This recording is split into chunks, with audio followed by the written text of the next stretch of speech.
And welcome everybody to the Daily Space Weather. While the sun isn't that excited, we're excited about bringing you the content. So let's do it.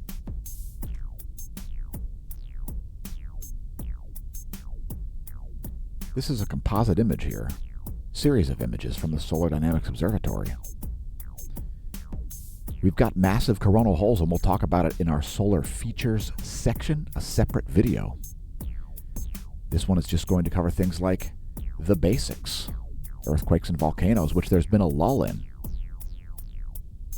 335 plus 211 angstroms is what you're looking at here, part of the ultraviolet light spectrum.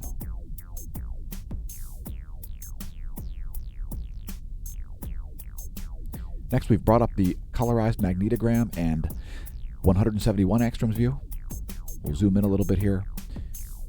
Looks like we're going to be down to only one named sunspot group, and it's just a single alpha-class sunspot. The likelihood of solar flare is quite low here, as we see a lull in solar activity.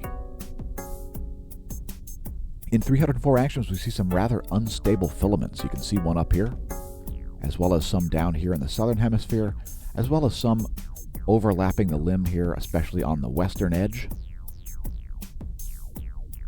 And we've changed the field of view here. It's why it looks like the sun is rolling. It gives you a great perspective of how fast it is that the sun is spinning. Very fast. The 10.7 centimeter radial flux is all the way down to 95 solar flux units. And we could see it drop even lower here unless we see some new sunspots. And the sunspot number will be dropping again as well today. So 95 solar flux units. We saw a geomagnetic storm forecast from NOAA that never showed up yesterday. There's another one forecasted, geomagnetic unrest at least, forecasted late in the day today on January 23rd. And some mid to late day tomorrow on January 24th. Don't expect any major fireworks from any of that. Let's take a look at global seismicity. Not a lot of serious earthquakes happening. The largest was only a 5.4 in China. I'm just going to scroll up the list here briefly. And if we missed anything, let us know in the comments section. What do you think about earthquake lulls? Does it give us some idea as to what might happen next, seismically speaking? As a statistical analysis, okay, that was a 5.6, my mistake, not a 5.4.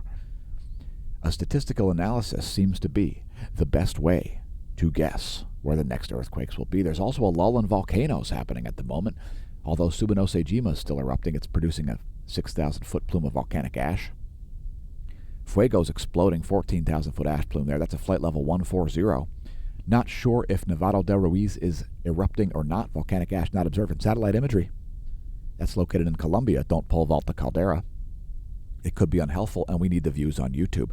Next, Sangay in Ecuador exploding, flight level 210 as it produces a 21,000-foot plume of volcanic ash. Revenador, 16,000-foot ash plume as Revenador explodes. And Peru, we're unable to detect whether or not it's erupting.